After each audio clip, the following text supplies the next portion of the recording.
Good morning, students. Today we'll be starting with Newton's third law of motion. Let us first learn the statement every action has an equal and opposite reaction. There are numerous examples we'll be getting where we can find out action and reaction forces. Let us take the example of a boy who is wearing roller skating shoes and he pushes the wall with his hands. The boy finds himself moving backwards, away from the wall. It appears as if the wall also pushes the ball away. Actually, when the boy exerts a force on the wall by pushing it with his hands, and he is pushing in the right hand side as shown in the figure, then the wall also exerts an equal force on the boy in opposite direction, that means in left hand side direction. This is an illustration of Newton's third law of motion. We can also illustrate Newton's third law of motion by a very simple example. We can take two spring balances A and B and they are joined hook to hook with each other, and it is shown in the figure. You can see this. One end of the spring balance A is attached to another hook which is fixed in the wall. If we pull the free end of the spring balance B on right hand side, we will observe that both the spring balances show same reading. That means spring balances is used for measuring force. So if they are showing same reading, that means they equal forces are acting on the two spring balances. Okay. So when we pull the spring balance B, let us consider we are exerting a force of 5 Newton on balance A. Now balance A pulls balance B with an equal force of 5 Newton but in opposite direction. So balance B exerts an action on balance A and balance A exerts an equal and opposite reaction force on balance B. So action and reaction forces are equal in magnitude but opposite in direction. This is an experimental verification of Newton's third law of motion.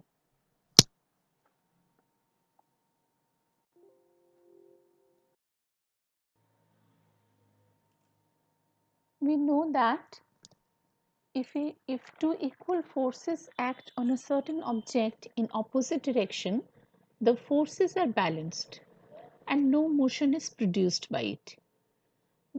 And we also know from Newton's third law of motion that action and reaction are the two forces which are equal and opposite and they act simultaneously.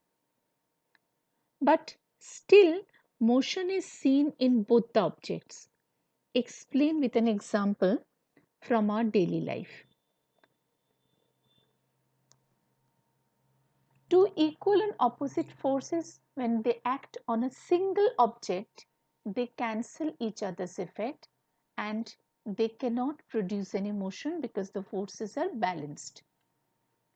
But action and reaction, although they are exerted simultaneously, but they are never exerted on a single object.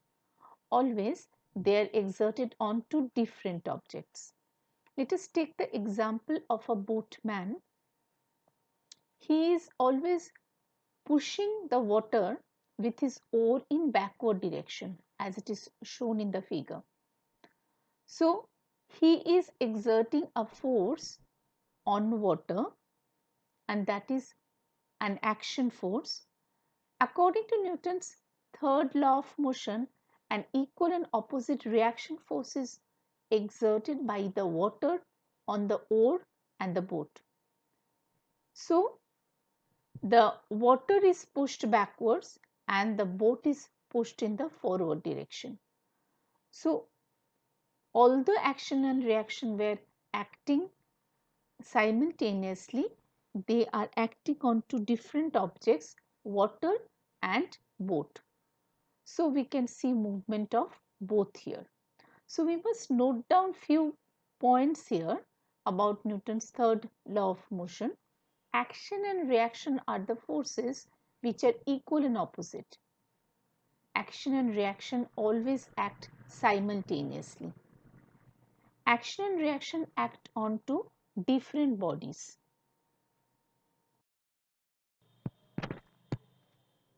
How do we walk?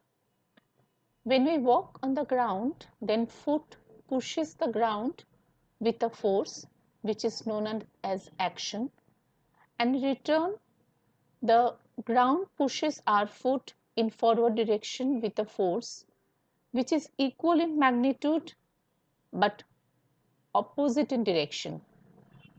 So this is known as reaction force. This is one more example of Newton's third law of motion.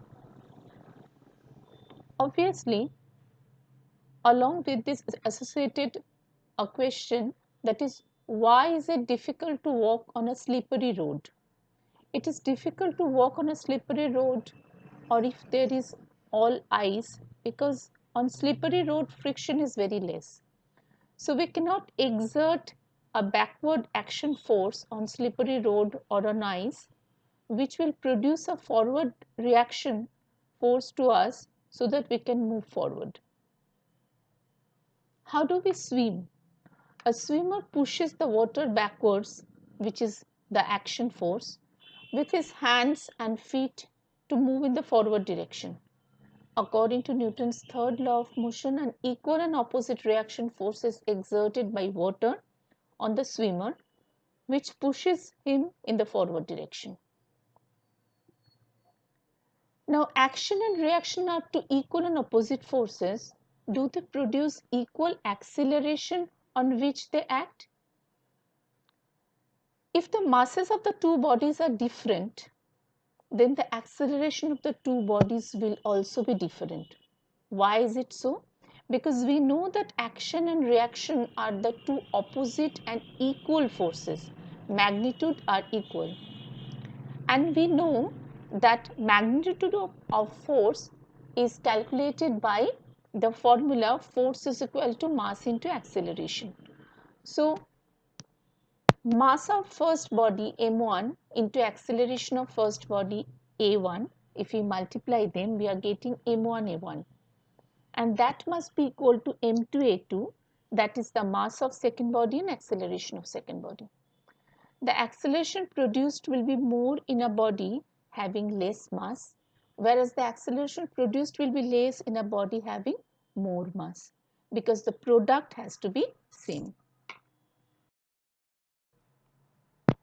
Why does a gun recoil? When a bullet is fired from a gun, mechanical parts of the gun is applying an action force in the forward direction. The action is applied by gun on the bullet. According to Newton's third law of motion, the bullet also applies an equal and opposite reaction force on the gun. But as we discussed earlier, the bullet and gun do not have same mass. The bullet has lesser mass than the gun. So, as the action and reaction forces are equal in magnitude, the bullet gains more acceleration than the gun. And with this less acceleration, the gun is hitting the hand or the shoulder in backward direction. That is known as recoil. Now, if a man jumps out of a boat, the boat moves backward. Why is it so? The illustration is given in the diagram. To step out of the boat, the man applies an action force with his foot in the backward direction. According to Newton's third law of motion, boat also exerts an equal reaction force on the man in the forward direction, which enables him to move forward. The boat moves forward due to the action force exerted by the man. Similarly, when a boat wants to take the boat away, the boatman wants to take the boat away from the bank of the river, he pushes the bank of the river with his oar, and this push is in backward direction. This is the action force, and according to Newton's third law of motion, an equal and opposite reaction force is applied by the bank on the boat. So the boat moves away from the bank. Now, the working principle of a jet aeroplane or a rocket. To explain the working principle of jet or rocket, we can have a simple activity using a balloon.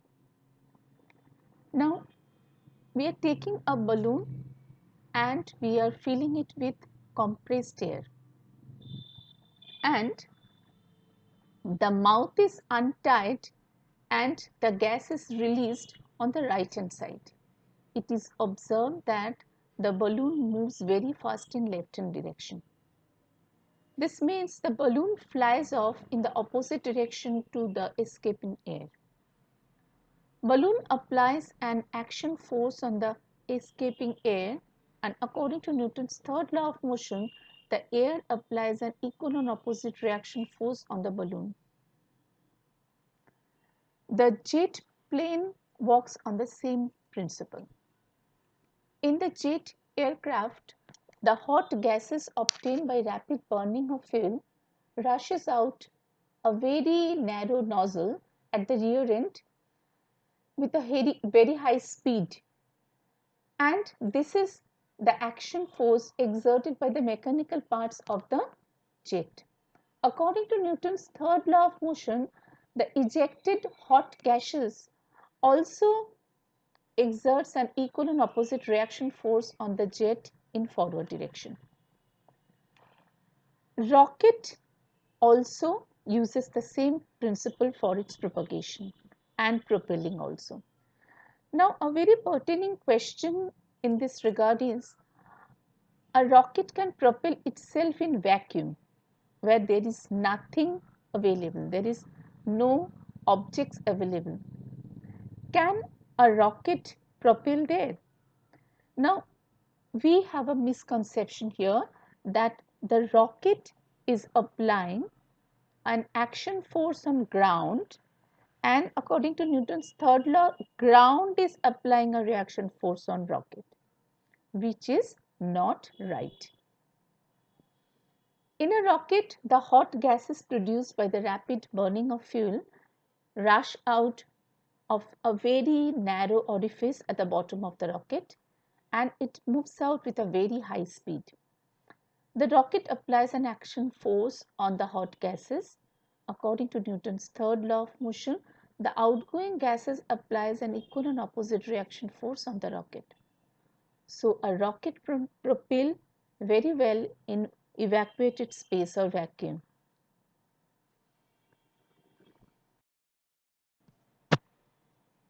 Similarly, we can explain why a fireman experiences a backward force when he is directing a powerful stream of water on a fire. When a fireman is directing a powerful stream of water on fire from a hose pipe, they have to hold the hose pipe very tightly because there is a tendency to go backward. The pipe is exerting an action force on the rushing water in forward direction, and according to Newton's third law of motion, the escaping water applies an equal and opposite reaction force on the pipe. Now, there are certain questions you have to think and answer me. The first question is, you are waiting in line to use a diving board at your local swimming pool. You are watching people dive into the pool from the board. You realize that using a diving board to spring into the air before a dive is a good example of Newton's third law of motion. Explain how a diving board illustrates Newton's third law of motion. So you have to basically say that who is giving the action force on what, and in return to that, who is applying the reaction force. That is Newton's third law of motion all about. One more question is there. A small child has a wagon with a mass of 10 kilogram. The child pulls on the force with a force of pulls on the wagon with a force of 2 Newton. What is the acceleration of the wagon? Okay, so you have to calculate. If you can't understand or you are having any difficulty in solving these answers, please talk to me during Teams class.